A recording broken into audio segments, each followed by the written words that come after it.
One.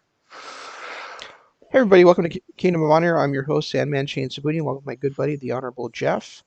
And we are here today to talk to you about Ring of Honor's latest pay-per-view, the 19th anniversary show. There wasn't an 18th anniversary show, but there was a 19th. So Well, there wasn't an 18th because we all got sent home like 4 days before it happened, so they had to cancel it. yep. Which I remember you losing your mind about it, about them canceling it. Well, I didn't think it was fair to any of the fans at all. No, I mean Because they were doing it in Las Vegas and back-to-back shows, so I'm sure there were a large number of the people that are going to be in attendance there that were already that they went to Vegas specifically in that time frame to see that show, and I'm like, really, what if they already flew out there to see that, and they're all that other stuff. now looking back, it's probably a good thing they did. But I understood at the time the whole anger about it. Yeah, right. I mean, I didn't realize until maybe a week later how all the ramifications of them actually doing the show would have been. I didn't understand the whole, you know, medical, facilities being overwhelmed and all that kind of stuff. Because it wasn't just they didn't want to spread it wasn't just that they didn't want to spread the disease, or they were worried about the health of their fans and the wrestlers. It was more they didn't want to overwhelm the medical facilities, which we've had happen across the country, Right. this past fall. So And at the time too, I mean, it would have been nice after we'd figured out how to do empty shows to maybe do kind of like NJPW did and have the New Japan Cup a few months later. It would have been nice, but them scrapping it, I guess, kind of, it is what it is. But I mean, to be honest, this one was a fantastic show, and that's weird for me to say on considering how down on Ring of Honor we were a year ago at this point. hey Google, turn off the light. Was it a year ago when PCO won the title? It was a year and 3 months ago. A Right. year ago, we were actually both looking forward to seeing the anniversary show last year because Yeah, because it was supposed to be Marty the had, anniversary show, and then the next night it was supposed to be the past versus the future, or the yeah, present and then versus the past, or whatever and it was. Marty So and Marty had just taken over booking, so things were looking good. We were looking forward to the Marty versus Jay White match. yep. There was a lot of good things happening with Ring of Honor, and it kind of got put on hold. Well, the whole world did, Yeah, but but I yeah. mean, this match, this pay-per-view, my absolute favorite match, and what I think might have been, my favorite Ring of Honor match in a while was EC3 versus Jay Briscoe. Yeah, that was great. I mean, Jay Briscoe once again knocks it out of the park, and EC3, of course, did his part as well. So And I like how they've changed it so the EC stands for what was it, extraordinary character or something like that, the essential character, essential character, and not Ethan Carter, right? which I think is an interesting take on it. But no, I thought that match was absolutely phenomenal. Everything about it clicked. I love the fact that at the end we got the two of them. Really realizing there's no hatred between the two of them. It was just a grudge match trying to earn respect. So they gave each other the respect at the end, and I just loved everything about it. Yeah, I really want to see the follow up though, because what I know you haven't been following Ring of Honor television, but No, what and I don't know if you went back and watched this on YouTube at all, but what EC3 said to Jay Briscoe was, you're a two-time former world champion, and you're languishing here in this tag team. It's time for I didn't just do this. I didn't just pay to have this done because I wanted to have a match with you. I also wanted to make you who you should be, a free Jay Briscoe, free to pursue right. your own narrative. So I'm interested to see going forward, like, is this really going to put Jay right back where I wanted to be, which is in the singles division, competing for that world championship. Well, I You mean, know, him and Mark have different music now, which is not something I would have expected. And then I mean, the promo in the hour one, The Hmm. promos that they cut too were just great. Like, Jay Briscoe, his promo was, "I'm not going to just give you respect just because you came from wherever you came from. You got to earn my respect." And then went on to, talk about how they've been offered all these contracts year after year for NXT and all this stuff, and they keep turning it down. And it just, they both of them cut fantastic promos and then put on easily the best match of the night. Yeah, I love the way that Jay finished that promo because he said, um, if you look me in the eye, I'll shake your hand, but not till after I whooped your ass. Yep. He's like, "You want my respect? Then fight me." I Yeah, loved it. And Jay came in and he was ready to fight, and EC3 was like, "No, hell no, we're having a wrestling match." It was a great contrast. It was good storytelling on both parts, and I absolutely loved the respect at the end. yeah, these are two guys that were really coming to prominence in the singles race at the same time in their Mm, respective promotions. right, There was a lot of um, there was a lot of stuff going on with Ring of Honor where they were as they have over time, as they have basically throughout the course of their existence, but where they were in a real transition mode where they were losing people, and Kevin Steen was leaving. They put the title on Jay Briscoe, and he kind of became and then a couple months later he and Mark actually got in a contract dispute with the company, and so that's when Adam Cole first became world champion. He won the tournament after Briscoe lost the was stripped of the title basically because there was a contract dispute and they weren't sure what was going to happen. Which kind of was brought home to me a little bit more here when he talked about how they've been offered to these other countries and never left. Well, they kind of left for about 3 months. They right, just didn't ever go wrestle anybody else. They just were trying to weigh their options. And that actually, if I don't know if you can still find it on YouTube or if it's even still out there, but I remember watching a promo at that time that was just another amazing Briscoe promo where he finished it with, where what he said during it, basically like you guys are kind of in this spot where the implication was that Ring of Honor um, was being really tentative about what they wanted to be, whereas he wanted to push it forward to be like a progressive R-rated type company. right, And he's actually said in that promo, how you ever expect to see the promised land if you're just tiptoeing through the fucking wilderness? right,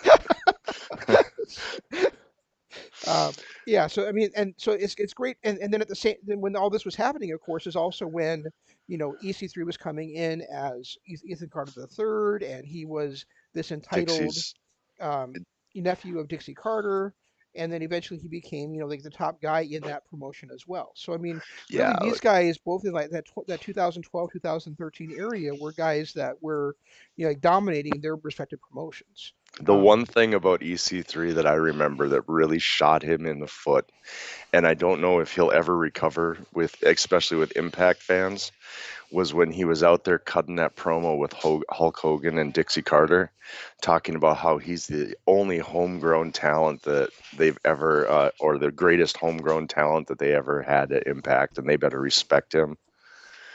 And then, of course, the crowd just lost their shit and started chanting for AJ Styles. oh, okay. Were But they not? other Was that not what they were trying to set up at the time? Probably not. Huh? No, because AJ was already with WWE at the time. Oh, okay. He'd already gone through his year of being, his year being actually 2 years, because he left in 14, joined WWE in 16, and Right. he'd been gone for 2 years. But when you look at homegrown talent, Impact has had a ton of them throughout the years. I mean, Samoa Joe. Well, I guess Samoa Joe really was grown in Ring of Honor, wasn't he? Yeah, he was. So probably AJ, James Storm, Robert Roode. Those would be guys that would be considered homegrown talent for Impact, and nobody's better than AJ. No, But he no. came out and cut this promo about, he was talking about how he was the greatest homegrown talent ever, and I remember just the crowd turning on him. And we never saw him again in Impact. A few months later, he shows up in NXT. Well, I mean, almost nobody in the history of the wrestling business is better than AJ. So it's Right, so, exactly. But yeah, when the crowd turned on him, and I remember, just because I was watching Impact that night, just for some odd reason, I don't know why, because I never really watched Impact. Um, but I was watching it at the time, and just to see that crowd turn on him, and then he never appeared on Impact again.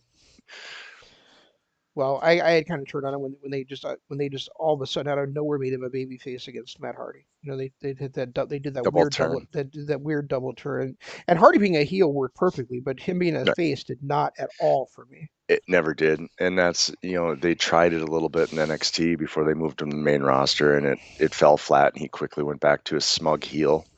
And then I feel so bad for him. He spent 2 years languishing on that main roster. I don't think he had more than a dozen televised matches. I didn't know he ever had any of them. So I know he'd have them here and there as like one-offs, and you'd think, okay, now we're getting an EC3 feud, and just never used them again. I really think this look works for him too. I think this bald brooding look works really well for him.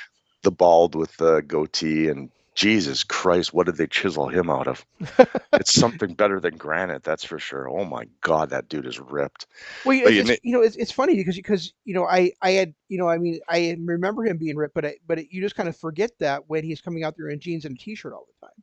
And well, this is actually the first time he wrestled in wrestling tights for Ring of Honor, or even appeared in wrestling tights for Ring of Honor. well, even So, even Caprice Coleman was like, oh my God, even his thigh muscles. right, I right. just like, wow, and he wasn't wrong. Like I don't think I've ever seen. Normally you'll see like Randy Orton for a long time was ripped, with his abs showing and all that stuff. But I don't know that I've ever seen thigh muscles that were that defined. Yeah, that was insane. So that dude's been in the gym. Maybe that's what he was doing for the 2 years he was kind of wallowing in WWE. He was just working out all the time. Another great match on this show was, of course, the World Championship match. I coming in, I was like I told you, I mean, I was dreading this match, not because I didn't think it was going to be a great match, but because I was just so afraid that Jay Lethal was going to be the world champion. Well, and I was kind of in a awkward spot with that because I didn't want Jay Lethal to be a champion again, but I really don't want Roosh to be the champion any longer. Right, right. It So really is. it's It really is a hard place for me as a wrestling fan, where like I hate the world championship, and you know what? I hate him because of that. That fucking going outside the ring and grabbing that fucking cable and choking people with it. I mean, that just it's disgusting to me. It's stomach I turning. just I just So think it's gotten to a point where it's like it's enough's enough. Roosh, you've had your run. We need to start having anybody else showing prominence. Um, it just I don't know. I've not been a fan of him being the champion since the first day he won it on his first title run. well, you didn't like that he beat Matt Taven for it. Well, yeah, there is that. I And thought I he, mean, I thought I no, I thought he was a great champion until he started that. And so of course that stupid match against PCO, and like I said, going outside the ring and just choking you with the cable and the referee never doing anything about it just drives me nuts. You know. yeah, there's a lot of things about it that.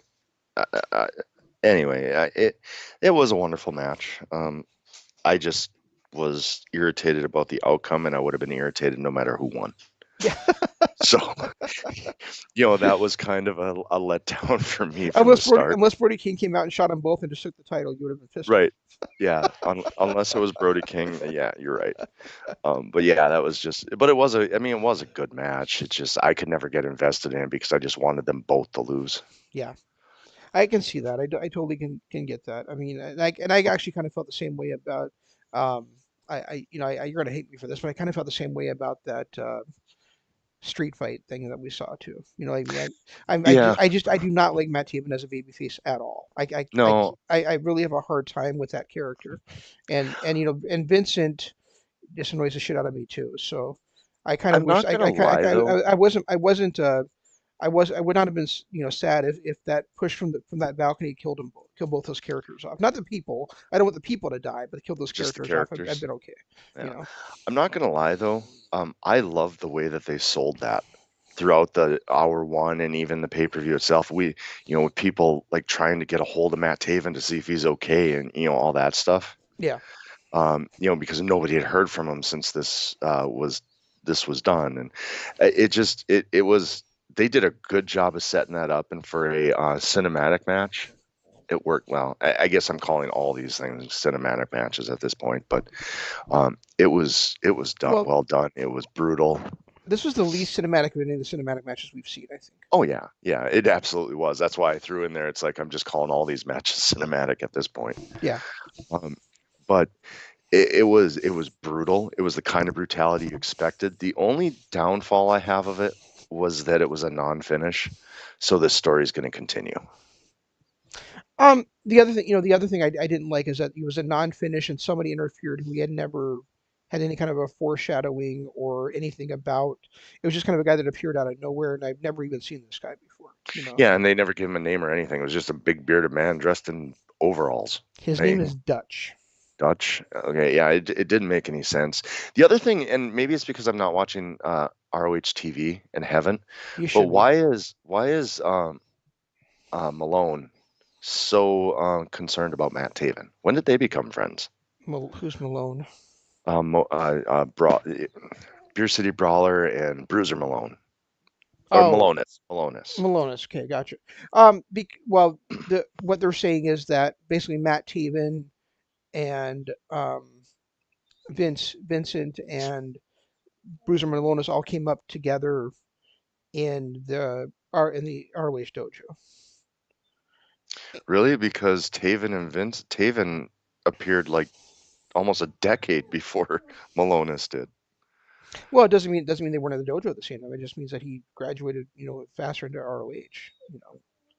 But that's what the whole storyline is behind it, basically. Oh, okay. And and At and least then there's a story. there was a tag match with the bouncers taking on the OGK. Um, and when once the match was over and OGK had won, they did their usual thing where they went out to get their bottles of beer and gave them, and they were all going to have a toast in the middle of the ring together, right? Right. And then out comes Vincent and Bateman, and Vincent, did this whole like talk about basically like trying to convert the bouncers to the dark side, and because they weren't, the other thing was that Vincent couldn't come down there because they were not supposed to be within a certain number of feet from each other. Like there was never supposed to be another match between Vincent and Taven. Oh, okay. And so, once Vincent left, and then Taven turned around, he got cracked over the head by the beer bottle by Beer City Bruiser. But Hmm. Malonis is not okay with that at all. So it's kind of like this thing where they're still friends, and Malonis is still friends with the OGK, but Beer City Bruiser is like, no, we need to focus on ourselves now. And how about Maria Kanellis? Now that you brought up OGK, so um, Maria Kanellis announcing another women's tag team division. Well, no, it's no, it's a women's world title division. Okay, all I know is it was like I thought it was a tag team tournament. I just as soon as I got announced, I mean, why would there be another one? Hasn't Ring of Honor already had one? Well, because there's not currently a Ring of Honor World Women's Champion. Because Kelly Klein, it wasn't Kelly Klein the last champion, Yep, yep, and then she she was. she left the company because of how shitty they were to her. Right, and then there was supposed to be like a triple threat match or something to determine. I can't remember who it was, but I think it was supposed to be Angelina Love and two other people were supposed to face off for the vacant women's championship, and then the shutdown happened, Oh, okay. and so now they're doing this. I mean, I don't really feel like there's ever really been a place in Ring of Honor for women's wrestling. Anyway, it really has never fit there. Yeah, So I, I I don't kind of think I agree don't with think this that. is necessary.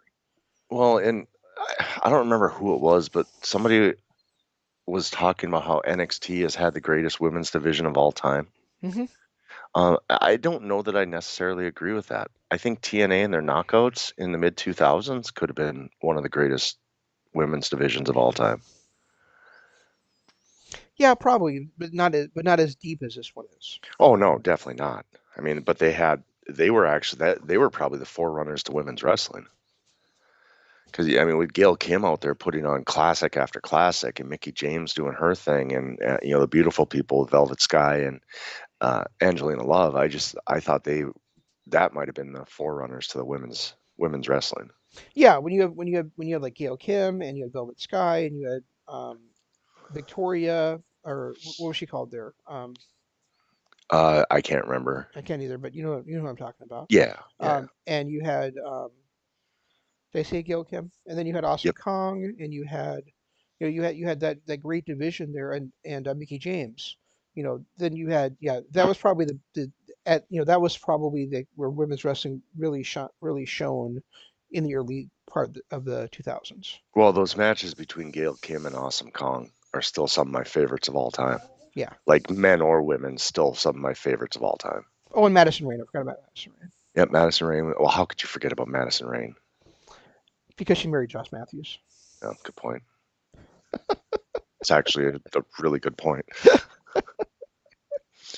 Um, but yeah, I still think that that was really where women's wrestling got its ground. Yeah, I agree. Um, I mean, there was always things like Glow and Gorgeous and what was that other the WoW women of wrestling, but those were always more focused on their bodies and their looks than it was the wrestling in the ring. Right, right. Whereas things with the beautiful people. I mean, the beautiful people clearly were also sexualized as well, but they were still really brought it when it came to the performance in the ring as well. Yeah, especially Angelina Love. Yeah, I mean, Velvet Sky did too, to a point, but Angelina Love was just an insane performer in the ring. yeah, yeah. So I mean, I can see where NXT is coming from, but at the same time, I do think that the Knockouts division, even if they weren't the didn't have the depth of the NXT women's division, was still a great division. Yeah. So, um, Also on this, what about Hot Sauce having just a fantastic night, and in retrospect, Kenny King having a horrible one? yeah, that was pretty great. I didn't I felt like Williams and um, King did not get long enough in their opening No, match for the TV title 7 minutes was way too yeah short. yeah. I mean, I understand why because because they did have another match later on the card for the tag titles as well, but at the same time, it really felt like it was such a quick victory And that for finish Williams just there. that finish just came out of nowhere and was Yeah, kind of like it didn't make much sense. Like, why is she throwing the title in there? And even to the point where even the announcers like, what the hell? And then it ended up being a pile driver out of it and a quick pin. It just didn't make sense. no. Um, but still, he had a hell of a night. And now what do we do with Dragon Lee? Because technically, Dragon Lee just lost two championships that he wasn't a part of. Yeah, and that's what I was saying. I think that this opens up like a lot of storyline possibilities if Williams were to win because now Lee can be mad at both King and Williams. Yeah, but I, uh, I can't see King being separated from Lij, no, I don't think so either. Not after or not not after what we Lij. saw. I'm sorry. What are they Not in this after one? yeah LFI. Not after he threw away Amy Rose and not after what happened at the end of the night. No, there it was kind of I was kind of wondering if that could possibly happen after that TV title match. I almost said Intercontinental, but after that TV title match. But once the tag team title match happened, there was just no way that was going to happen. Yeah, I mean he is LFI through and through. There's not going to be a breakup of those three. No, but that doesn't mean they can't. There doesn't mean there can't be some tension in between them, though. Hopefully it's better tension than the Mexico tension. Oh Mexa God, Squad. Mexa Squad. Yeah, I always what want to say Mexa Cool too, but it's Mexa Squad. whatever. That was just. How about shoehorning a luchador match into the main show and coming up with a horrible storyline to start it off with? Yeah, that was really, really, really odd. I mean, there because I mean, when you watch that, and I know you didn't. Again, you didn't watch it, but when you watch the original match between those two teams for the six-man titles, where Shane Taylor Promotions won the belts, there was no tension between them whatsoever. So Right. this really feels like it just really does feel like it just came out of absolute nowhere. Well, it was You know, shoehorned in. It was just we got 15 minutes to fill, so they threw it together a luchador match, and it but they also but they made shouldn't have had 15 minutes filled if they just made the tag title match and the TV title match longer. They wouldn't have needed to try to shoehorn in anything. right. You Well, know. and it made no sense either because okay, I get it. Flamida's all upset, so he wants to fight people, but what's the reason for Rey Horus and Bandito to want to fight? I mean, they were on the same page. They were trying to calm him down, and all of a sudden they just all agree to fight. Yeah, I mean, it really should have been if they were going to do that. It should have been just Flamita versus Bandito. or Ray Horus, either one. Well, it's Bandito he seemed to have the most problem with, you know. Yeah, that is true. So But yeah, so when Oris was suggesting the match, why did he suggest putting himself in there? That didn't make any sense to me. yeah, I mean, yeah, it didn't. That just didn't make any sense. I did really like, even though as a fan of Shane Taylor, I did not like not really see Shane Taylor perform. Didn't you? But You didn't watch Hour One? I did no, that's no, you didn't let me finish. So, Oh, I'm sorry. I'm sorry. but I did like the storyline they went with for that 6-man title match, where it was like, Shane Taylor, just can't get into this match because his focus is off. Because he just got turned on by one of his best friends, and he lost his shot at the world championships, and it seems like he's having such a hard time focusing here, especially after getting jumped before the match started. Right. So it was cool to see, Shane hit a couple of his signature spots, but still not really feel like he had ever got his footing in that match, and getting a chance for Moses and Khan to shine through and carry him for once. Well, and I like the fact that after the match, and I can't remember what his exact words were, but it was like, "I'm the GPS, they're the motor." Yeah, he's like, yeah, that's what he said. I'm the leader. I'm the leader. I'm the leader of the engine. They run the engine or something like that. So Yeah. yeah, I mean, it was a really cool way to, like, even admit, "Hey, I'm off my game," but these guys are the ones that are real stars. yeah. I just the only other thing I want to say about I didn't like the only other thing I didn't like about that match was that I had told you watch the way Moses commands the ring. Well, you didn't really get a chance to see it in this match No. because it was 3 against 3 the whole time, or 3 against 1. Yeah, because it was luchador there was rules. never an actual spot to see what Moses was actually doing what he can do out there. Yeah, So it was what, lucha rules or something like that. yeah, yeah, which lucha, every other time that they said lucha rules, it's been that whoever if they drop out of the ring, then somebody else can become the legal man. Now this one, lucha rules, was just basically Everybody Texas fighting Tornado at rules. once. Yeah. Yeah, and speaking of lucha rules, I enjoyed that four-way match too with LSJ, Eli.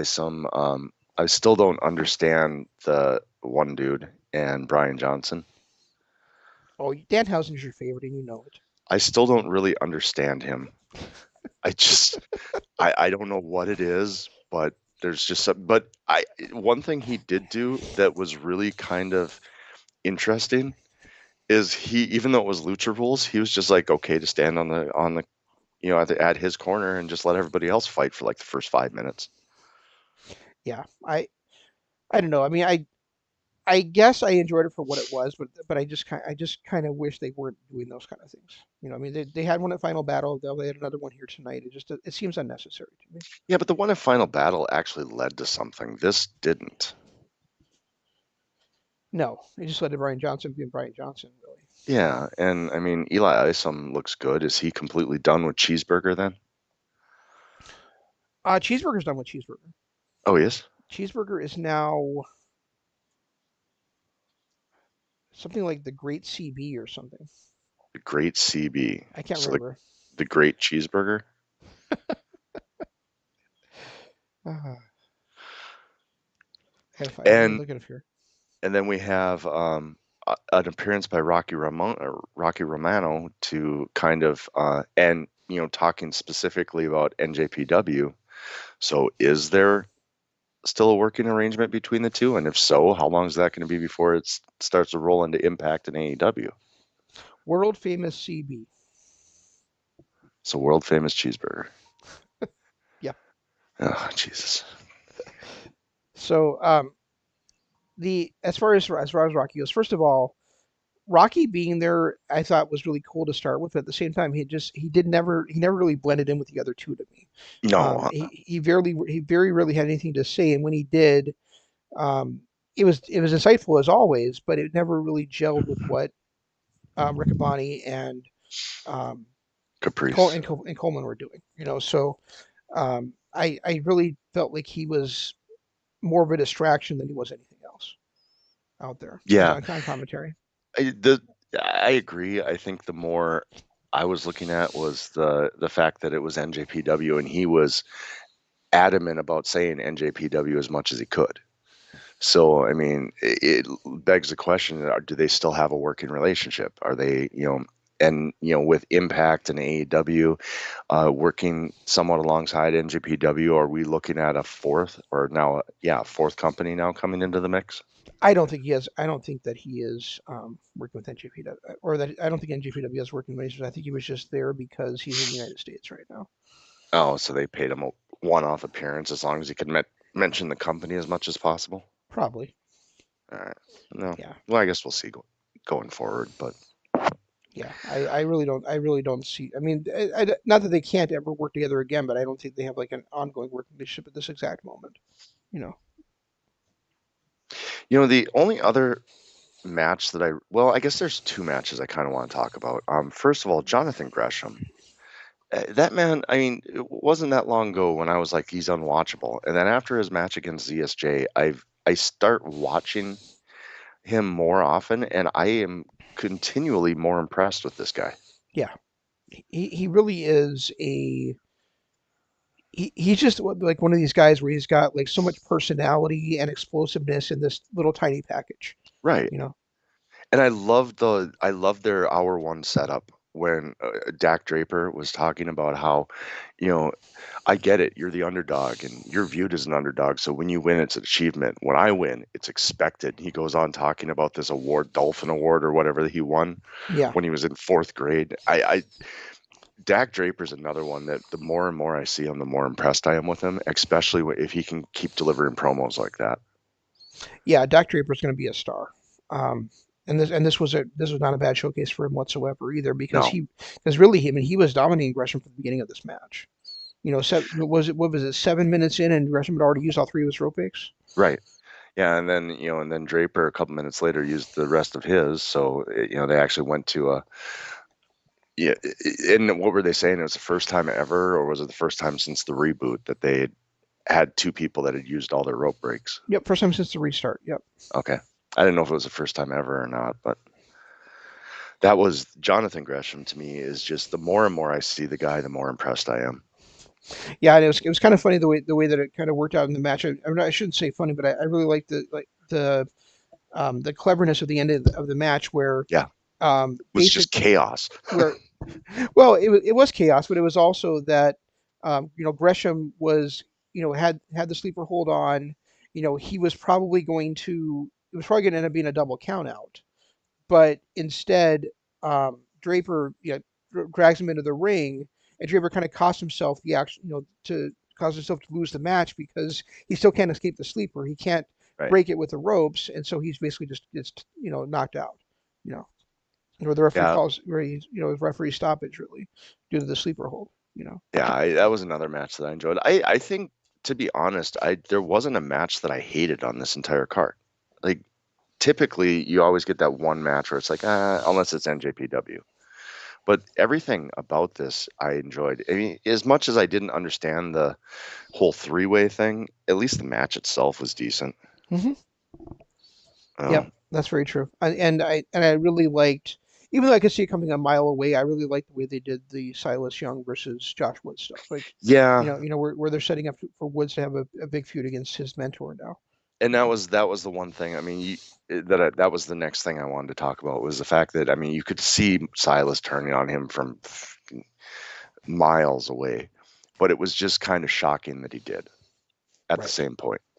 Because it was like it just seemed like he came back and he was still putting up with Josh Woods' antics and goofiness, but he was still they were still friends and they were still together. And then for him to hit him with that chair was still just a shocking moment, even though you knew it was eventually going to happen anyway. right, exactly. And then Castle for now has beaten Woods 2 out of 3 times, but the 2 times he won were through questionable means. You And I know, think that's the other thing that made it shocking too. It's the hatred that Castle had, or that Silas Young and Castle have for each other. The fact that he would turn on Josh Woods to help Dalton Castle right, was the exactly. other part that, like I said, I saw this turn coming miles away. I just didn't think it was going to happen against the man he hates the most in the world. I think a couple of years ago when Dalton Castle made that heel turn, it didn't work at all because it Yeah. didn't. It seemed like it came out of nowhere, and it was too far towards the heel side. Right. Whereas now we're getting this kind of subtle thing with Castle where he pokes Woods, or where he fakes a back injury in order to get Woods to sucker in and get the roll up. And now in this one, he there's the chair shot and he gets the roll up out of that. So these are like subtle things that he's doing rather than just being like kind of like this over the top heel guy out of being over the top after being over the top face guy. It just didn't work. This one, I think, it may if they continue him being the kind of this role of being the antagonist, this is going to be work a lot better for him than the previous time they tried it. Well, and the last time it was just all of a sudden he turned on the boys and decided to feud with Roosh. Yeah, And it just and then just got destroyed by Roosh. I mean, he had what, an 8 second match against Roosh? that's right. He didn't he?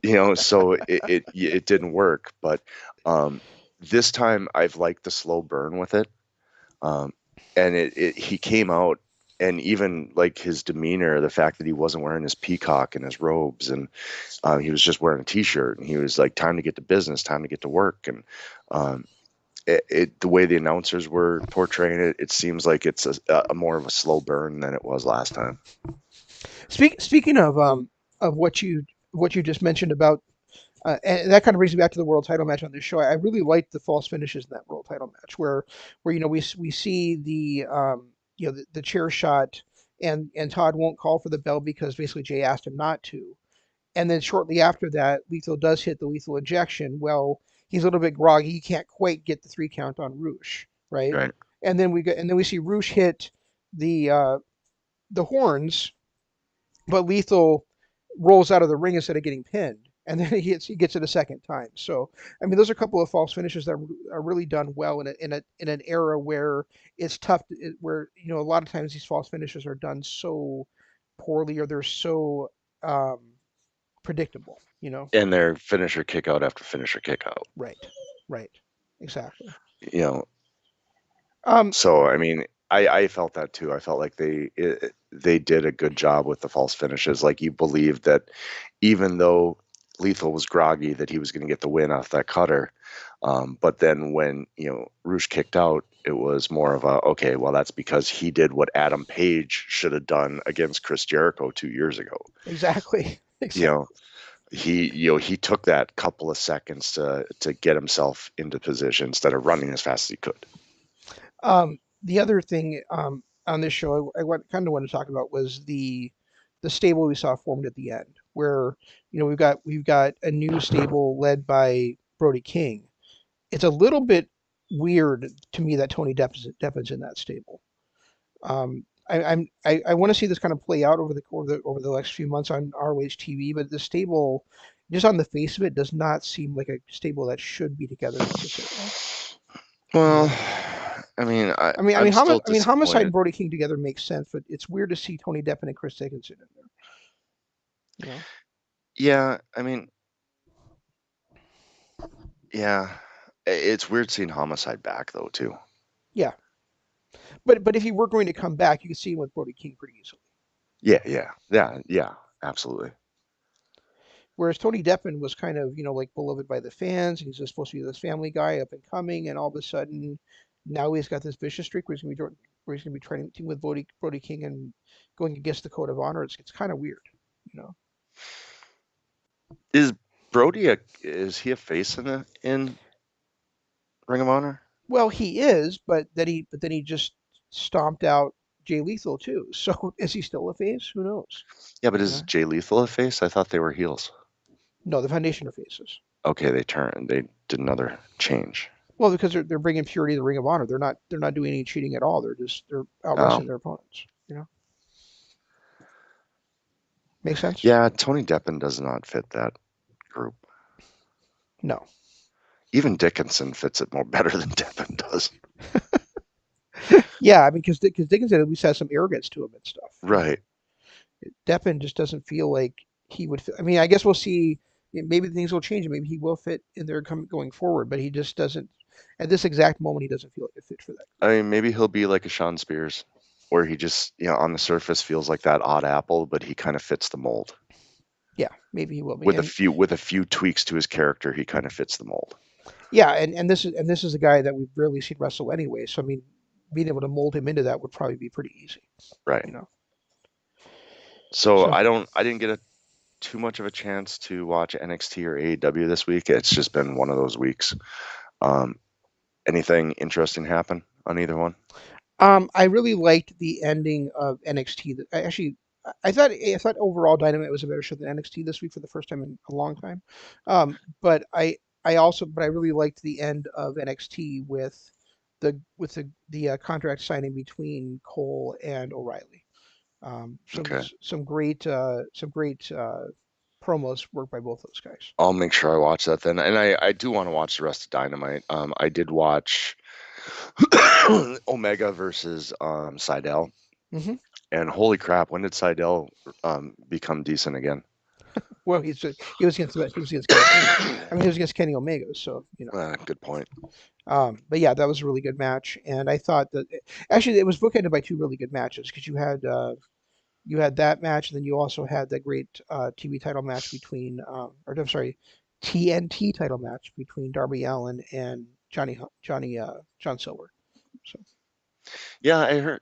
I gotta watch. I do have to watch it because I've heard some things about it, about what happened throughout the night. Like I heard Pinnacle had a match, they did.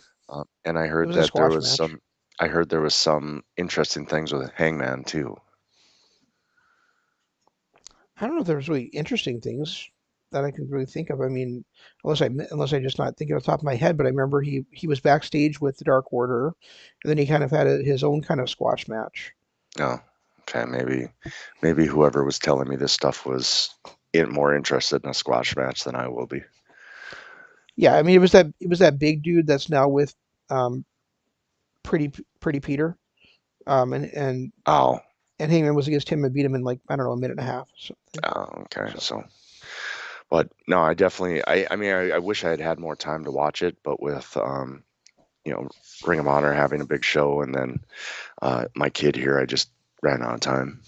and then the Bucks and Brandon Cutler had a really good six man against um the Lucha Bros and Laredo Kid. Well, anytime you get the Bucks and Lucha Bros together, it's fun, and then Kid is just great. Yep, and you know he was filling in for Pac who had some kind of an injury going on that night. But yeah, so it was and that was almost if you remember that was almost that one match we saw at Fighter Fest. Remember the Oh, main event really? at Fighter Fest? Yep. It was those three guys against the Bucks and Kenny Omega, not Brandon Cutler. You know, Right. so Yeah, and I think that's where I fell in love with Laredo Kid was that match. right. I still want to try to find that match. I probably should look on YouTube or something for his match for his AAA title match against Kenny King. I mean Kenny Omega. I keep saying Kenny King, Kenny Omega. So How can you absolutely? How can you ever get those two confused? well, Kenny is the king. You Yeah, know. it's true. That is true. All right. Well, I'll give both those two a watch. Yeah. To see Um, if and any other I'm thoughts trying to come out remember of it. like you know what really was other. Oh, NXT did have Kushida versus the Irish Ace, but it didn't feel like that match got it. You know they were like you know these are two of the best junior heavyweights in the world. This is well, I mean, of course they used the word cruiserweights, but and you know it's the first time ever meeting between the two of them, and then it got like I don't know 5 minutes. So Never got out of second gear then, basically. exactly, you know. That's too bad because Jordan Devlin is great. Oh, and Danny Burch is injured. He's out for Oh, 6 months with a separated shoulder. So now there is now a triple threat tag match at um, Stand and Deliver to crown new tag team champions. So with oh. that setup, who do you think the three teams would be that they chose to wrestle for those tag titles? Well, they're setting up Champa with Walter, so that Champa and Thatcher are not going to be a part of it. Right. Okay. Um, So how would I spot you two of the teams? You tell me who you think the third one would be. to be honest, I can't even think of a team in NXT right now. Okay. So it's MSK Okay. Oh yeah, Versus GYV. yeah. Okay. Who would you pick, who would you think the third team would be? Honestly, I don't know unless it'd be like Mustache Mountain, but Okay, so I would have thought Imperium, yeah, but it's actually Legado del Fantasma, which means that you know who's winning that match? GYV. Legado del Fantasma. You think Because so? there's no other fucking reason for them to be in there. They suck. Yeah, and see, I'm having a hard time even thinking of tag teams in NXT anymore. They used to be so stacked with tag teams, and now I can't really think of anything other than, like you said, MSK and GYV. And well, and well, right, because the undisputed era is gone now. And Yep. but I mean, the other team that the other teams that they have there are teams like um, they've got Brazongo, and they've got um, Drake Maverick and whatever his big partner's name is. I can't think of his name. Oh, the yeah, Yeah. So the guy that used to be in Eric Young's stable. yes, that guy. Um, yeah, I just, I mean, I know I say this like every show, but I'm just so down on Legado de Fantasma. I do not understand why they're together. I don't understand. They have no charisma. They don't interest me at all. And I feel like that's going to be a big night for them, where they're going to win the tag titles, and also, um, their cruiserweight champion is going to beat the Irish Ace, which is going to piss me off. So. And it's sad because NXT forever was the tag teams were their bread and butter. Mhm. Like, I mean, you had even a couple years ago, you didn't have as great a tag teams as American Alpha and the Revival, or DIY and the Revival, but you still had UE, you still had Street Profits, you still had I can't think of the biker dudes, the Unforgotten, The Forgotten Sons. Yeah. Forgotten Sons. Yeah, I mean, you still had some good solid tag teams, but now I can't off the top of my head think of a solid tag team other than, the two GYB and MSK. And it's never been that way before in NXT. It almost feels kind of like uh, NXT is going the way of WWE with we don't care about tag teams. Yeah. It really is kind of off-putting in a way. Yeah, you're right. It definitely. It does not feel like that tag division, and really, Burst and Lorcan have been together for 3 years now or something. So I mean, Right, them anchoring that division, made it feel stronger than it has been. But now that they're gone, now it does really feel like they're kind of rudderless. You know, right. that's why I'm looking at that. I'm going, and GYV winning it, I think would be strong for them. I think Imperium winning it would be strong for them. MSK, I feel like they've not been there long enough to really be a team that could solidify that division. You know, And they're bringing too much of their Rascals stuff to it. do you think so? Yeah, I mean, it was funny watching them eat popcorn with Beth Phoenix, during the whole women's fight, but I want to see that as kind of a one-off thing. I don't want to see that in every episode. That's fair. Yeah, I don't want the whole that 70s show vibe that we got from them in Impact. I want, it's great to have them have their personalities and stuff, but not every episode. that's very true. Yeah. So I guess we'll see. I guess we'll have to see what they do with those titles. But I would be very surprised if they don't end up on the two guys that I fucking hate. So That's probably where it's going to go. We know that because that'll, yeah. but hey, that'll be good radio. That'll give us a good, 30-minute rant. And maybe I'm completely wrong, and they're going to lose, and then that actual move to the main roster, which would make a lot of sense because they just got rid of us, of Lucha um House Party. no, oh, did they get rid of the House Party too? I don't know. I don't pay attention. No, I was talking about they just got rid of they who the hell did they release? Think of his name. Oh, Andrade. Andrade. Yeah, I was going to say Armando. I knew that wasn't right. So yeah, so they just got Andrade was kind of like I think was they kind of were planning on him being their next like Latin star, and they didn't really use him, and now he's gone. So I would think it'd make more sense for them to move that stable up there to try to get that Latin audience back. Well, and I hope Andrade does catch on somewhere and do great things because How could he not? even though he wasn't really you know kind of a front runner or even in major storylines, when he did go out there, he put on great matches. And he does have that 90-day clause in his contract. I'm pretty sure where he can't wrestle for another promotion for 90 days. But I could easily see him sliding into to Death Triangle as one of the members there. I mean, Oh yeah, they'd that have would be they'd have to great. change the name of the stable, but he would fit really well in with all three of those other guys. You know. Yeah, I agree with that 100%. And he, I mean, him and I can't think of the dude's name. The Johnny Gargano's lackey, Oh, Austin Theory. Austin Theory. I mean, he had that run with Austin Theory and whoever that other guy was. That was a lot of fun too. Right. And then they just inexplicably broke up, and now Austin Theory is back in NXT. I don't know that's gonna be for very long either, though. You don't think so? No. I mean, he is the prototype that Vince loves.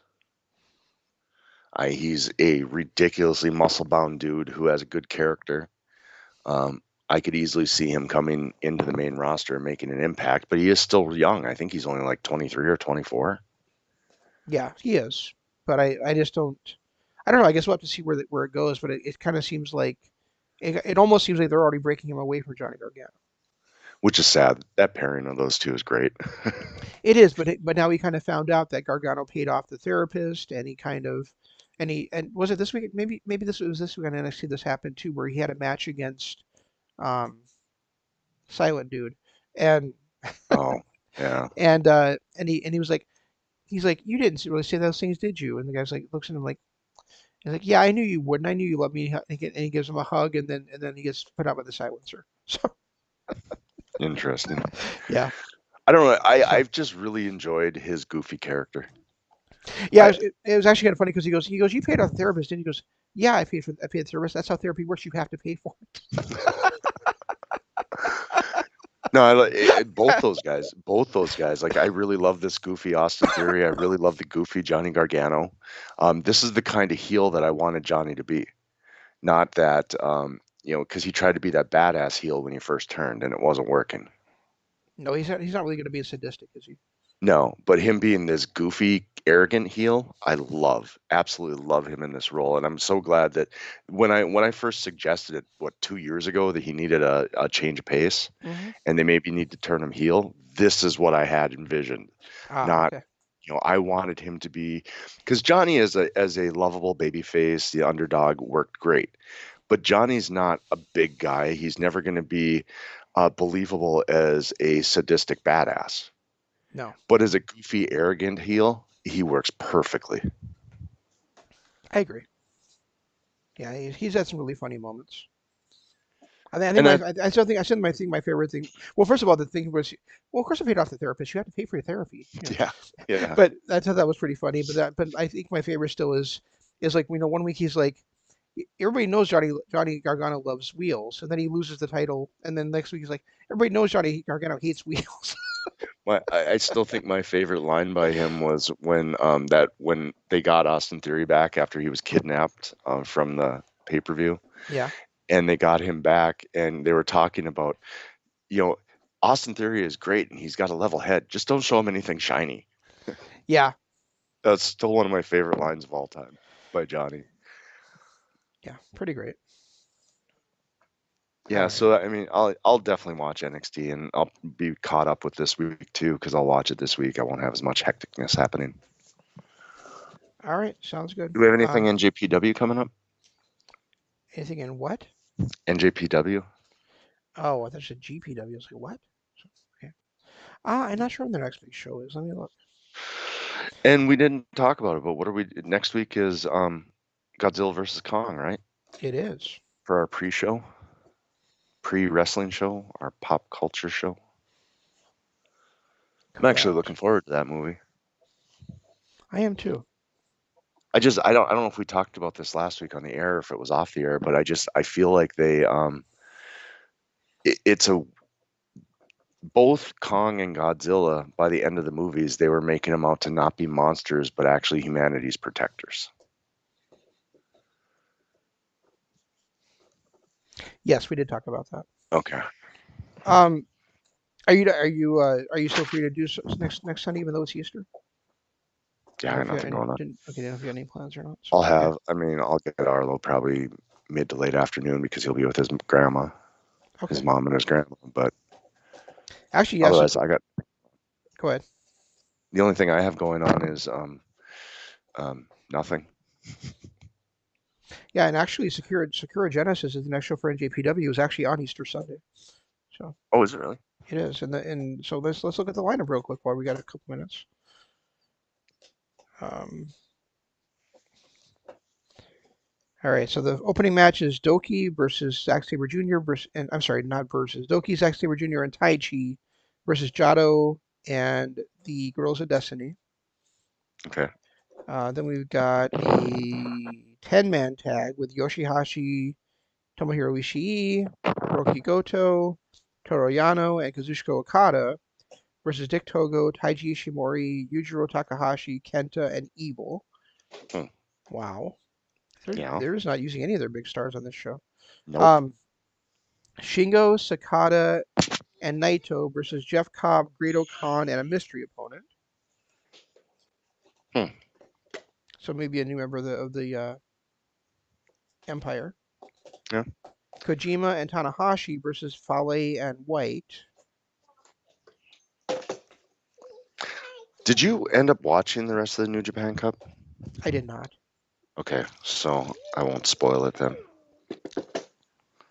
And then we've got Sho and Yo versus Kanamura and El Desperado Oh, Show is back, for the or junior heavyweight Yo is tag back. One titles. of the two. Yeah, he is. Sho is back. Look at that. Yeah. So they're challenging um, Suzuki Gun for the junior heavyweight tag titles. And then in the main event, the New Japan Cup winner Will Ospreay is challenging Kota Ibushi for the IWGP World Heavyweight Championship. Oh, so you did know the results. I told you. Yeah, I told you I spoiled myself on the results by mistake. So I hadn't watched it either, but stupid Google likes to remind me of things that I don't want to know about. yep, But exactly. That's what happened to me.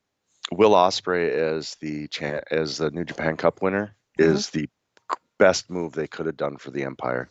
That is a faction that after Wrestle Kingdom really needed momentum. They've had some pretty good wins by Ospreay, but they still were lacking that momentum. They were, and the thing, I watched the Great Khan beat Naito, and I was like, that's great. And then I was looking forward to seeing him destroy Yano, and Yano beat him. Yeah, So I was just like, what the fuck? So everything they built up against him and Naito, with his victory over Naito, they just destroyed by having him lose to Yano. yeah, I agree. And it's nice to see Osprey. Now, do I think Osprey will win the belt? Unfortunately, no. But it's at least nice to see him win the New Japan Cup and kind of more establish himself as that heavyweight. Yeah, and I guess he also turned on his girlfriend at the end of that show too. Rhea Ripley? Huh? Rhea? No, B Priestley. B Priestley. Okay. Yeah, What? I guess at the end of I guess at the end of the night, he's like, you know how much I want this title? I'll do anything to get it. I'll do anything to anyone at any time. Then he like hit a cutter or something on Priestley. So Oh, interesting. Maybe she'll make a return to AEW then. maybe, or maybe it was just him showing how vicious he was going to be. She's still going to be with him. Who knows? And that's probably more than likely the case because that's what heels do. Right. But um, cool. And I'm glad that he's getting this rub, and hopefully it'll lead to something. Right. So Even if he, I can't see him beating Kota Ibushi at this point. They're not going to Jay White Ibushi. well, Bushi's actually already had a few defenses of his title though. Yeah, I know, but it was still within a couple of months that Jay White lost the title. Right, but what I meant is At that least he got Jay some White defenses. never successfully defended his championship. Yeah, at least he got a couple of defenses out of the way. So Right. there's that. He defended on January 5th. He defended it at against Sonata, and he defended against El Desperado. So And he defended against Naito to unify it. he defended against the Intercontinental title against Naito. Oh, okay. Yeah. Yeah, you're right. It was yeah. And he just I don't know. Has he officially united the titles now, and we're He done with the has. Continental title? He has. That sucks. That really sucks because that just means that the Never title is over. What do you mean the Never title's over? We're not. The Never style? Yeah. Yeah. Yeah. So, and that was easily my favorite style in NJPW. Yeah. So anyway, that's what we got for this week. Anything else you wanted to talk about? I got nothing. Guys, check out our Patreon. I know I haven't updated it in a little bit, but I'll get to it soon. Patreon.com/Kingdom of Honor. Also, if you're watching us on YouTube, please hit that like button, hit the subscribe button, ring the notification bell. It all helps us out in the end. Other than that, I got nothing else. All right, that's all we got then. We'll try to do better next time. This is Shane saying long days, pleasant nights, and Jeff saying Goodbye.